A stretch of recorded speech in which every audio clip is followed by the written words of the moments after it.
Aqui, um oiti. Eu já fiz a poda drástica nele, que estava num viveiro, senão nem ia caber no carro. Esse oiti tinha uns 2,5 metros de altura, e dá para se ver aqui na lata, já tinha mais de 20 anos nessa lata, e as raízes foram só embolando, às vezes vai para o chão, o pessoal corta, e ficou bem embolada as raízes nessa lata.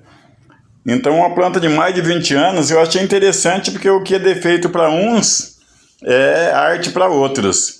E ele tem uma cicatriz aqui na base que eu achei muito interessante, essa cicatriz. E um dos conselhos também, aqui eu já limpei as raízes, agora eu vou lavar.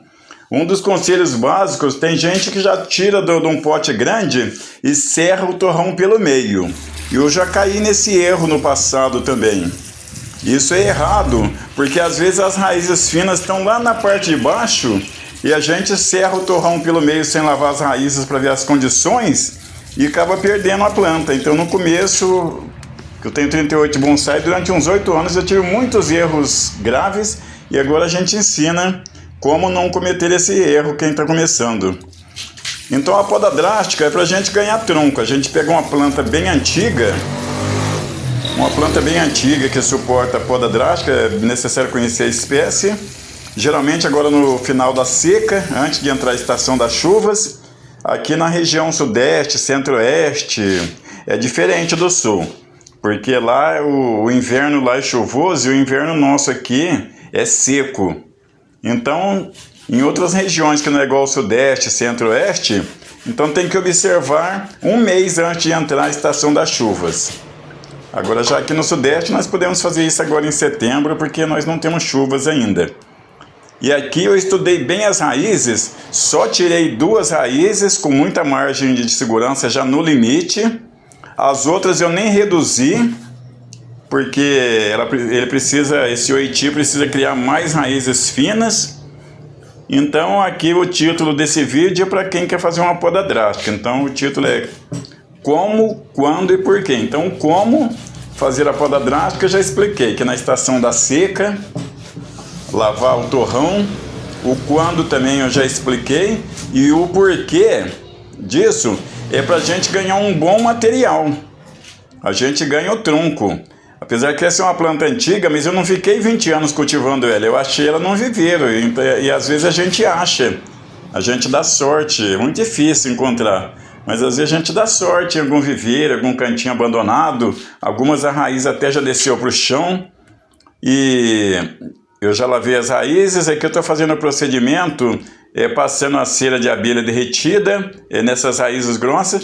Pode usar a pasta cicatrizante também, mas como eu faço poda todo dia, minha quantia é muito grande, a cera de abelha me sai bem em conta, e é um material, eu creio que até melhor do que a pasta cicatrizante, porque ela tem agentes naturais e ela cola bem e não queima a casca da planta. A gente vê que depois de um certo tempo ela vai cicatrizando e expulsando a cera, criando o lóbulo, o lábio de cicatrização. E aqui, como eu já disse, se eu tivesse serrado o torrão pelo meio sem lavar as raízes, eu teria perdido essa planta. Ela até tem uma curva interessante aqui na base, e depois quando ela tiver recuperada, brotar, isso vai uns 2 a 3 anos para começar a formar uma boa copa. Aí se eu ver que essa curva é um defeito, aí eu uso a técnica que o John Naka ensinou há mais de 70 anos. A gente faz preenche com uma pedra, pode ser uma pedra fabricada com cimento e argamassa, depois a gente faz a textura nela, fica bem natural, como se a planta tivesse encostado numa pedra.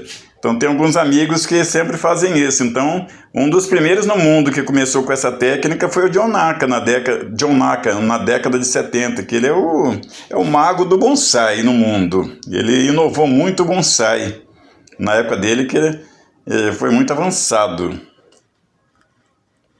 E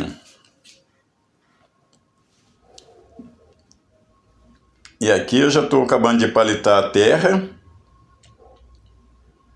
E aqui até estou com tipo traje de praia, porque olha, aqui em Ribeirão, eu estou fazendo isso aqui à tarde, no mês de setembro, nós estamos com 37 graus, imagina bem.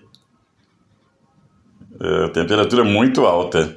Então agora aqui é só fazer a generosa rega. Eu já usei até uma terra de bonsai para ter uma boa recuperação, uma generosa rega. E eu já deixo ao sol para brotar com folhas menores, entre nós mais curtos, uma folhagem mais fortalecida. E depois de 6 meses de bem brotado, aí a gente começa a selecionar os galhos, que vai ser o bonsai.